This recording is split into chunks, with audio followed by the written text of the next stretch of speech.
Saudara, kita akan adakan sebuah acara sekarang yang akan benar-benar juga menjadi berkat yang luar biasa. Nah, hadir bersama kita seorang penginjil yang bernama Ibu Sarah Ayus Ibrahim Saifuddin, di mana beliau adalah dari latar belakang Muslim yang lahir di Indonesia tentunya, dari keluarga Muslim yang akhirnya boleh mengenal Yesus sebagai Tuhan dan Juru Selamat ketika tergugah karena ada orang yang berkata ada ustadz yang jadi pendeta. Dan akhirnya dia terbang ke Jakarta, ketemui ustadz itu yang sudah jadi pendeta, yang akhirnya membawa dia mengenal Yesus. Dan akhirnya pendeta itu yang sudah duda karena meninggal istri yang pertama, akhirnya sekarang menikah dengan Ibu Sarah. Ya, sudah 3 tahun dalam pernikahan. Oh, 5 tahun. Ya, nanti kita dijelaskan langsung. Mari kita sambut Ibu Sarah Ayu. Dan juga Mida, silakan. Kurang meriah tepuk tangannya dong.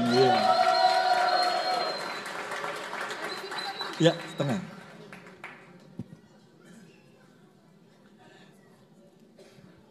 Oke, Mida. Mida ini juga latar belakang Muslim yang akhirnya terima Yesus. Kenalin dulu dong sebentar. Hai semua. Nama saya Mida, itu nama kependekan saya. Nama panjangnya Hamida Nur Ariansa. Saya dari Muslim seperti yang dikatakan oleh Pak Lukas. Saya sudah hijrah ya istilahnya dari jadi seorang percaya berapa tahun ya Pak? Sampai lupa saking keasikannya. Tahun 2002 berarti 16 tahun. Tepuk tangan yang meriah, wow. Ya, jadi saya undang Mida juga untuk bisa nanti tanya jawab dengan Ibu, panggilannya Sarah atau Ayu lebih baik? Yang mana enak pastor lah, Ayu aja gitu. Boleh. Ya oke. Nah sekarang kemarin ada beberapa yang tidak datang. Siapa kemarin yang tidak datang angkat tangan? Oke, jadi sebagian sudah mendengar kesaksiannya. Nah sekarang langsung saja kita tanya kepada Bu Ayu karena kita punya waktu terbatas. Kita akan selesai jam 11.58 ya. Nah pertanyaan yang saya mau tanyakan pertama adalah apa yang membuat Bu Ayu memutuskan untuk menerima Yesus sebagai Tuhan dan Juru Selamat? Terutama saat pertama kali bertemu dengan sang ustadz yang sudah jadi pendeta. Oke, baik saya jawab ya Pastor. Di dalam Islam itu setiap Muslim itu walaupun dia sholat, taat, tetap masuk neraka. Karena ada di dalam Al-Quran, dalam surat Maryam ayat 71 dan 72. Boleh dibantu? Udah saya buka. 71 dan 72. Oke. Jangan ngaji di sini ya.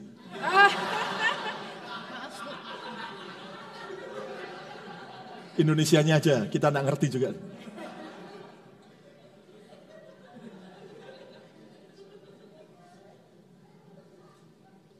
Silakan. Dan tidak ada seorang pun daripadamu, melainkan mendatangi neraka itu. Hal itu bagi Tuhanmu adalah suatu kemestian yang sudah ditetapkan. Kemudian kami akan menyelamatkan orang-orang yang bertakwa dan membiarkan orang-orang yang zalim di dalam neraka dalam keadaan berlutut. Di sini tadi dibilangkan seorang itu pasti mendatangi neraka, walaupun dia jidat sampai hitam, tetap masuk neraka. beda jauh dengan Alkitab dalam, bisa buka Roma 5 ayat 9 dan 10.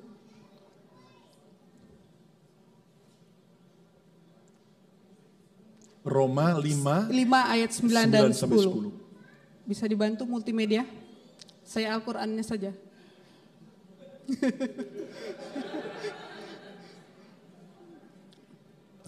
Lebih-lebih karena kita sekarang telah dibenarkan oleh darahnya, kita pasti tidak masuk neraka, Amin. akan diselamatkan dari murka Allah. Jadi orang Kristen tidak pasti masuk neraka. Ayat 10. Sebab jikalau kita ketika masih seteru diperdamaikan dengan Allah oleh kematian anaknya, lebih-lebih kita yang sekarang telah diperdamaikan pasti akan diselamatkan oleh hidupnya. Wow. Jadi beda jauh, Al-Quran dan Alkitab itu bagai bumi dan langit. Ya, itu salah satu alasan kenapa saya pindah. Kedua, tadi 2 hari ini saya melihat pastor pegangan tangan di mobil sebelum kita berangkat ibadah. Kalau di dalam Islam nggak boleh. Kalau sudah wudhu nggak boleh sentuh tangan sama perempuan. Benar. Itu saya lihat orang Kristen itu luar biasa. Jadi ajaran Kristen itu setara antara perempuan dan laki-laki. Beda jauh dengan Islam. Di Islam itu istri itu bagaikan cocok tanam. Surat Al-Baqarah ayat, kita baca Al-Quran ini.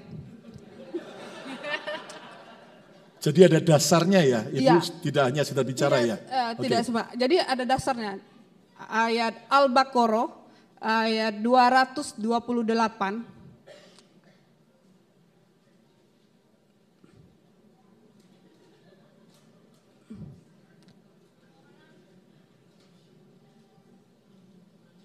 Oh, ayat 223. Oke, salah. Al-Baqarah 223. Jadi dikatakan, istri-istrimu adalah seperti tanah tempat kamu bercocok tanam. Jadi istri itu bagai cocok tanam. Maka datangilah tanah tempat bercocok tanammu itu bagaimana saja kamu kehendaki. Dan kerjakanlah dalam kurung amal yang baik untuk dirimu dan bertakwalah kepada Allah. Dan ketahuilah bahwa kamu kelak akan menemuinya dan berilah kabar gembira orang-orang yang beriman. Itu yang kedua, Pastor. Yang ketiga, di dalam Islam itu boleh pukul istri. Jadi mereka cerai alasan KDRT itu wajar karena perintah. Di dalam surat An-Nisa, kita buka lagi. Sebenarnya banyak alasan, tapi 3 poin aja ya. Boleh, boleh.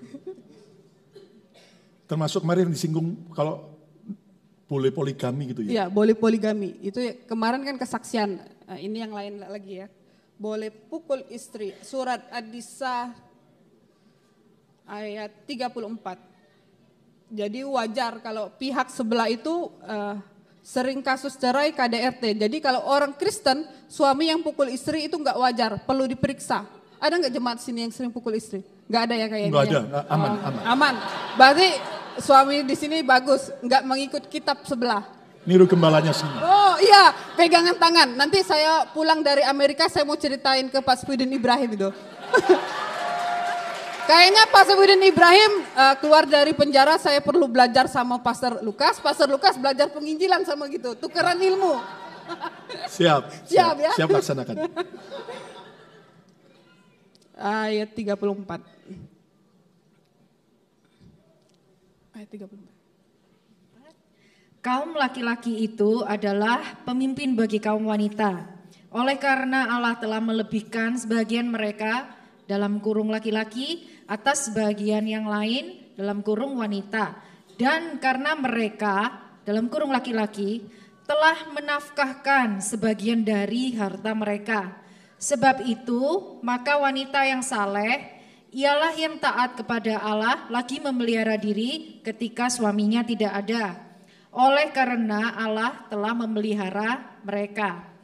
Wanita-wanita yang kamu khawatirkan nusyusnya, maka nasihatilah mereka dan pisahkanlah mereka dari tempat tidur mereka. dan pukullah mereka. Boleh dipukul. Oke, sekian aja di situ. Jadi itu yang membuat saya menjadi pengikut Kristus, karena nabi saya itu nggak bisa menjadi contoh yang baik. Jadi imam itu nggak bisa, kalau banyak istri itu nggak bisa menjadi contoh teladan yang baik. Jadi memang harus satu untuk selamanya. Wah. Jadi para wanita kalau ikut Yesus yang mengajarkan tidak boleh poligami, harusnya wanita bahagia ya? Bahagia. Pokoknya jadi wanita tapi bagi prianya mungkin Kristus. kurang bahagia kali ya. Tapi jadi pelaku firman Tuhan hanya boleh satu istri. Oh, satu istri aja nggak habis-habis ya. Iya. Ya, makanya harus terus disayangi dan setia dengan istrinya. Wow, tepuk tangan yang meriah. Ya, jadi ini beberapa alasan Ibu kenapa akhirnya Bu Ayu bisa mau menjadi pengikut Yesus. Yang pertama karena ada kepastian dalam Yesus keselamatan. Sementara yang di tetangga bahkan melakukan apapun tetap harus masuk neraka dulu ya. Oke, yang kedua ternyata istri hanya cuma sebagai objek seperti tanaman tadi ya. Jadi mau dicabut, mau ditanam, mau diapain terserah gitu ya. Bukan sebagai satu setara yang harus dicintai, yang harus sama-sama sepadan gitu ya. Lalu yang ketiga boleh memukul istri. Boleh. Ya. Jelas kita tidak menyetujui itu karena Alkitab berkata, kasihilah sesamamu seperti dirimu sendiri. Ya, jadi itu yang membuat Ibu percaya Yesus. Wow, tepuk tangan yang meriah. Mida silakan. Ya, saya ada pertanyaan.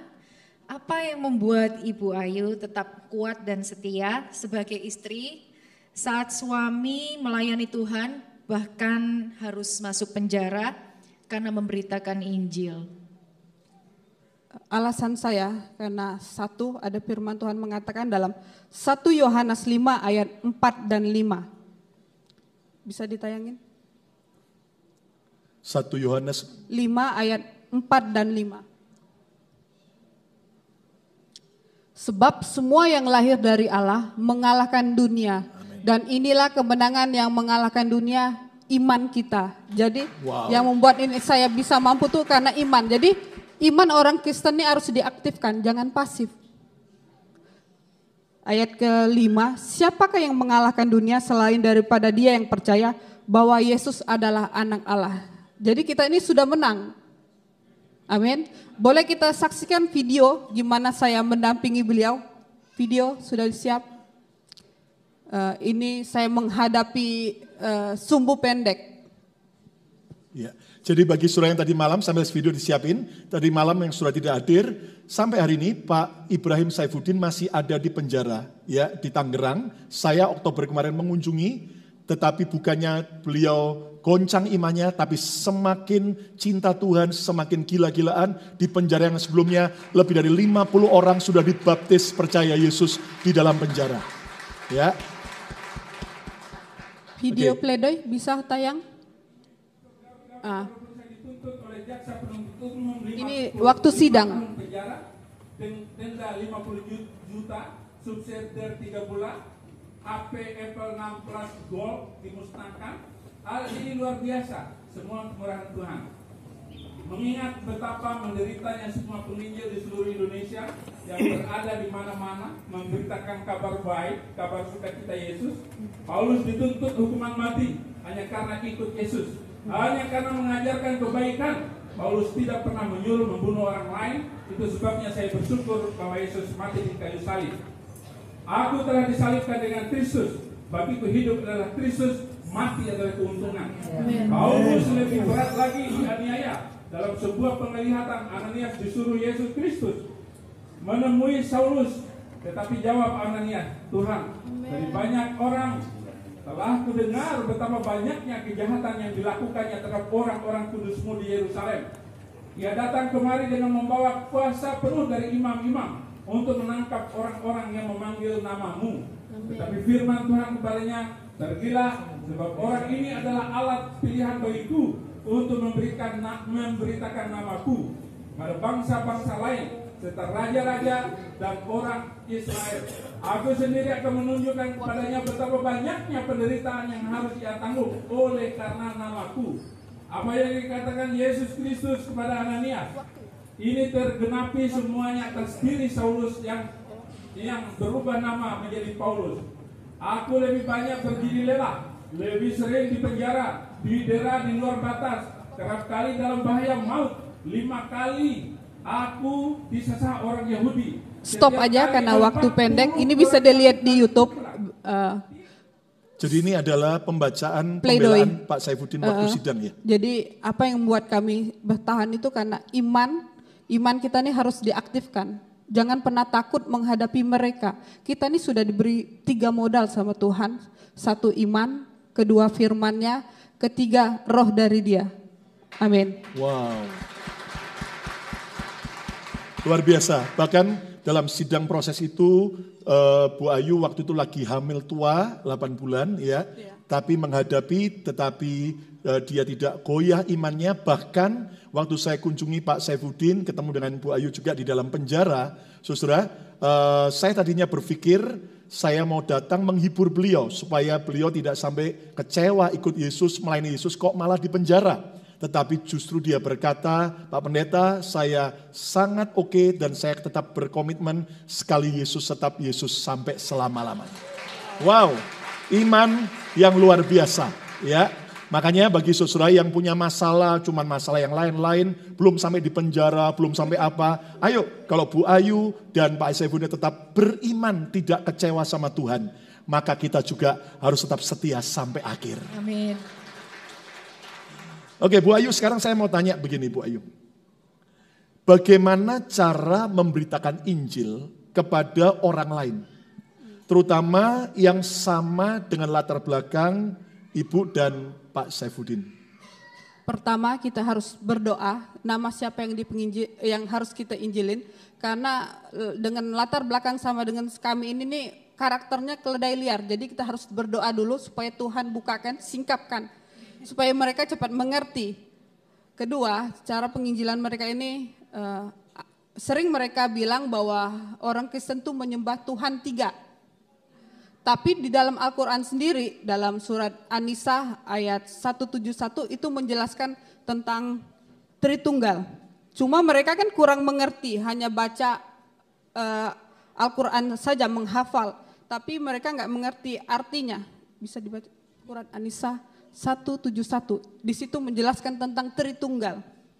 Surat An-Nisa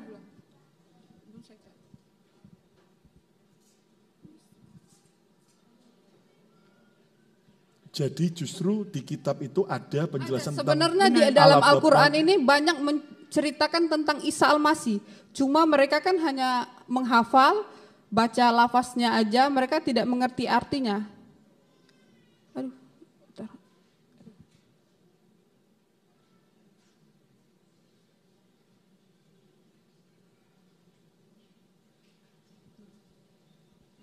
Ayo Mida, coba bacain. Surat An-Nisa ayat 171, wahai ahli kitab, janganlah kamu melampaui batas dalam Orang agamamu. Kristen tidak melampaui batas. Dan janganlah kamu mengatakan terhadap Allah kecuali yang benar. Sesungguhnya Al-Masih, nah ini disebutkan, Isa, putra Maryam itu, yang Tuhan Yesus, adalah utusan Allah dan yang diciptakan dengan kalimatnya yang disampaikannya kepada Maryam dan dengan tiupan roh darinya, dari Tuhan. Maka berimanlah kamu kepada Allah dan rasul-rasulnya dan janganlah kamu mengatakan Tuhan itu 3. Berhentilah dari ucapanmu itu. Itu lebih baik bagimu. Sesungguhnya Allah Tuhan yang Maha Esa, Maha Suci, Allah dari mempunyai anak, segala yang di langit dan di bumi adalah kepunyaannya. Cukuplah Allah menjadi pemelihara. Jadi jelas di dalam Al-Quran di sini Yesus bilang memang utusan. Di Al-Quran bilang juga Al-Masih ini adalah utusan Allah. Yang kedua, dari kalimatnya, pada mulanya adalah firman. Roh darinya, Lukas 4 ayat 18, roh Tuhan ada padaku. Roh Jadi Kudus. sebenarnya Tritunggal itu ada sendiri di dalam Al-Quran, cuma mereka kurang mengerti. Ini yang perlu kita jelaskan, makanya itu juga penting belajar Islamologi sih kalau mau penginjilan. Wow, tepuk tangan yang meriah. Kalau saya boleh menambahkan, dengan background saya, yang keluarga saya itu benar-benar yang tegar tengkuk. Istilahnya ya, yang dahinya hitam-hitam. Jidat hitam. Tadi saya sempat tunjukkan fotonya dari bapak dan paman-paman saya. Yang saya khawatirkan ini kalau sampai saya menginjili mereka, terutama bapak saya, itu saya nggak mau ada putus hubungan dengan dia, gitu loh. Itu yang selama ini menjadi ketakutan buat saya ya. Karena kalau dengan adik yang saya dekat itu aja, saya pernah untuk mencoba menginjili dia, saya saksikan bagaimana Tuhan pelihara saya itu di sini, bagaimana baiknya Tuhan itu aja dia udah kita nggak usah ngomongin itu, kita ngomongin yang lain aja. Kalau misalnya kita ngomongin itu terus-terusan, lebih baik kita nggak usah telepon deh, katanya gitu. Nah dari situ aja saya udah mundur duluan begitu. Jadi apa kiat-kiatnya? Kalau takut menyinggung, lebih baik penginjilannya lewat perbuatan. Karena kan kita harus jadi terang. Itu saja menurut saya. Kalau nggak berani menginjil, takut putus hubungan. Ya, itu saja. Tapi juga seperti Ibu katakan, kita bisa menjelaskan kebenaran ya. Ya, bisa juga menjelaskan pelan-pelan. Pasti mereka terima. Iya. Setiap firman yang kita ucapkan tidak pernah sia-sia. Sia-sia. Tepuk tangan yang meriah untuk kemuliaan. Amin. Ya, mungkin satu saat kita akan menghadirkan Pak Ibrahim Saifuddin setelah beliau bebas, ya. Dengan Bu Ayu tentunya. Dan ada kabar baiknya, karena sebelumnya diputuskan 4 tahun penjara, Iya. tetapi Bu mungkin ceritain apa yang terjadi.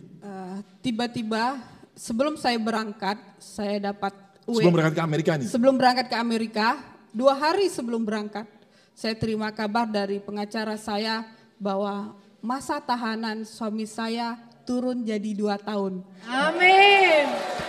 Jadi penderitaan saya sebentar lagi selesai. Jadi diperkirakan bulan apa tahun depan? Kalau saya urus PB-nya, bebas bersyarat, itu bulan Mei April.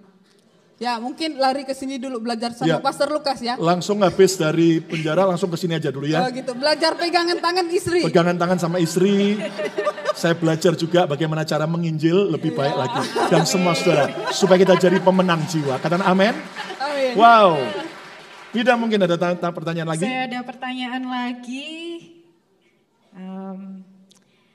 Apa pesan Ibu Ayu bagi para istri untuk semakin kuat menghadapi tantangan hidup ini? Karena saya lihat, wah, Ibu Ayu ini kuat sekali gitu. Kasih tepuk tangan dong. Kalau saya lihat dari kesaksiannya ya, bagaimana Bapak Saifuddin di penjara dan Ibu harus menghidupi anak-anak ya. Ada berapa anak kalau bisa? Anak saya tuh 1, saya punya anak rohani itu 4 yang harus saya sekolahin di STT. Itu tanggung jawab saya. Makanya saya nggak mau nyusahin orang walaupun dalam keadaan susah. Saya tuh paling anti minta-minta jual air kesedihan. Saya tuh paling males. Sebenarnya dengan modal saya mantan muslim tuh bisa. Saya hanya duduk di rumah, duduk manis, hanya ngurus anak. Tapi Tuhan mampukan saya untuk, makanya saya menulis buku ini supaya saya dedikasikan untuk para istri. Ada pepatah Cina, Tiongkok mengatakan laki-laki itu diuji kalau lagi banyak uang. Tapi istri diuji kalau suami lagi terpuruk. Benar. Gimana? Percaya? Benar? Benar. Nah, makanya dengan buku ini saya berharap para istri tetap setia mendampingi suami dalam keadaan apapun. Mazmur 37 ayat 5. Multimedia. Iya. Mazmur 37 ayat 5. Mazmur 37 ayat 5. Inilah pedoman para istri. Serahkanlah hidupmu kepada Tuhan dan percayalah kepadanya dan ia akan bertindak. Wow. Amin. Makanya saya nggak tahu buku ini jadi banyak jadi berkat. Saya cetak pertama tuh 3.000, sudah habis. Ini yang saya bawa ke Amerika, ini cetakan kedua. Dan Tuhan kasih hikmat, saya sudah menulis buku kedua. Jadi saya pulang dari Amerika ini tanggal 24. Besoknya 25 Januari itu ulang tahun anak saya launching buku kedua saya. Judulnya The Miracle of Hijrah. Wow, luar biasa. Jadi para wanita harus tetap setia, mensupport suami, ya walaupun belum dapat surat atau sudah dapat surat, ya jangan tergoda sama bule, ya. Kalau ternyata walaupun kita punya struggle. Baik, sekarang yang terakhir Bu Ayu, pertanyaan saya, apa pesan daripada Bu Ayu bagi semua para pengikut Kristus? Dan apa pesan Bu Ayu bagi para orang tua dan juga generasi muda sekarang ini? Pesan saya untuk menjadi pengikut Kristus itu jangan sekalipun mengambil jalan pintas. Karena kita punya Tuhan yang luar biasa. Jadi jangan pernah takut masalah apapun. Orang Kristen jangan mengejar target dunia. Kita harus mengejar target yang kekal. Ada firman Tuhan mengatakan cari dahulu kerajaan Allah, yang lain pasti ditambahkan. Jadi jangan pernah khawatir. Saya aja nggak khawatir. Amin. Amin. Pesan saya untuk orang tua, untuk anak muda, kita tetap setia, tetap bersama Yesus, kita akan melakukan perkara yang dahsyat. Amin. Wow, tepuk tangan yang meriah. Luar biasa. Nah, ini sedikit bocoran saudara, nanti tanggal 31 Desember dalam kebaktian tutup tahun, Bu Ayu juga akan punya kesempatan untuk talk show lagi, untuk menjelaskan terutama bagaimana bagi yang muda-muda supaya bisa memutuskan menikah dengan tepat, ya. Dan bagi yang sudah menikah supaya tidak sampai lirak kanan dan lirik kiri lagi, tapi tetap setia dengan pasangannya. Walaupun Bu Ayu harus menghidupi anak dan juga tanggung jawab walaupun suami ada dalam penjara, tapi lihat dia memberikan teladan tetap cinta Yesus. Walaupun jujur ini Bu, jujur ini ya, sebelum kita akhiri Bu ya. Ada enggak Bu rayuan-rayuan dari pria-pria yang lain atau mungkin yang coba Bu?